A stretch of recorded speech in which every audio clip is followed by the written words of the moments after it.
હિન્દુ ધર્મમાં ગાયને ગૌ માતા તરીકે માન આપવામાં આવે છે. ગામડાઓમાં તો આજે લોકો ગાયને માતા સમાન માન આપે છે. તેને ખવડાવે છે, તેની સેવા કરે છે અને પૂજા પણ કરે છે. પરંતુ ઘણા લોકોના મનમાં એક પ્રશ્ન જરૂર આવે છે. ગાયને માતા કેમ માનવામાં આવે છે? શું આ માત્ર પરંપરા છે કે તેની પાછળ કોઈ ઊંડો અર્થ અને કથા છે? આ પ્રશ્નનો જવાબ આપે છે એક પવિત્ર કથા, શાસ્ત્રોમાં લખાયેલું જ્ઞાન અને જીવનનો એક મહત્વનો સત્ય. ખૂબ જ પ્રાચીન સમયની વાત છે. દેવતાઓ અને ઋષિમુનિઓ એક વખત વિચારમાં પડ્યા કે પૃથ્વી પર એવી કઈ વસ્તુ છે જે મનુષ્યના જીવન માટે સૌથી વધુ ઉપયોગી છે, જે તેને જીવન આપે છે, પોષણ આપે છે અને સાથે સાથે આધ્યાત્મિક રીતે પણ તેને ઊંચો ઉઠાવે છે. ત્યારે તેમના ધ્યાનમાં આવી એક દિવ્ય સત્તા, ગાય.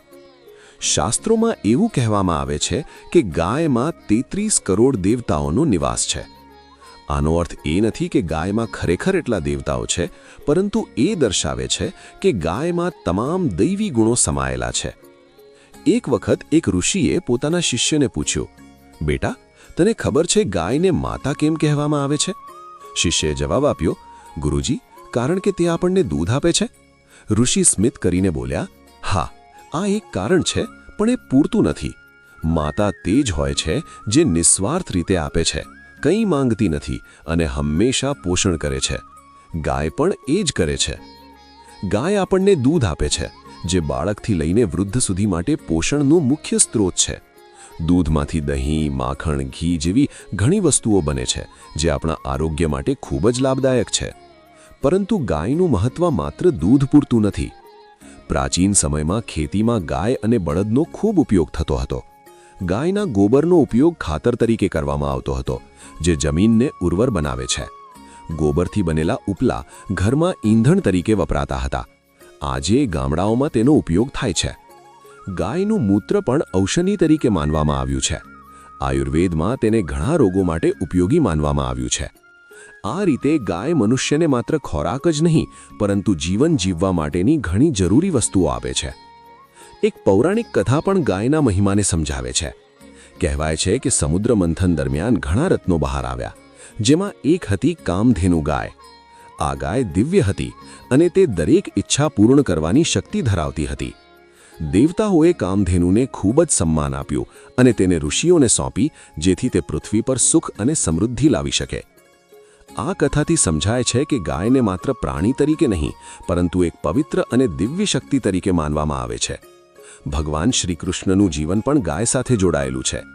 શ્રી કૃષ્ણ બાળપણમાં ગોપાલ તરીકે ઓળખાતા હતા, કારણ કે તેઓ ગાયોનું પાલન કરતા હતા. તેઓ ગાયો સાથે રમતા, તેમને ચરાવતા અને તેમની સેવા કરતા હતા.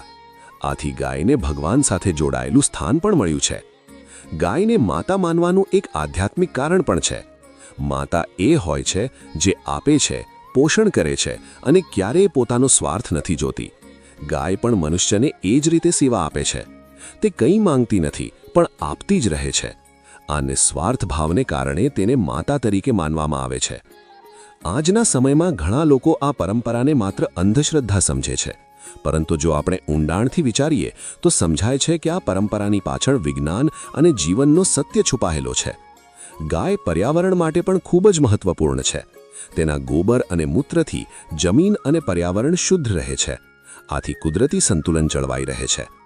આ કથા આપણને શીખવે છે કે ગાયને માતા માનવાનું કારણ માત્ર ધાર્મિક નથી, પરંતુ તે માનવ જીવન, પ્રકૃતિ અને સમાજના તેના યોગદાનને કારણે છે.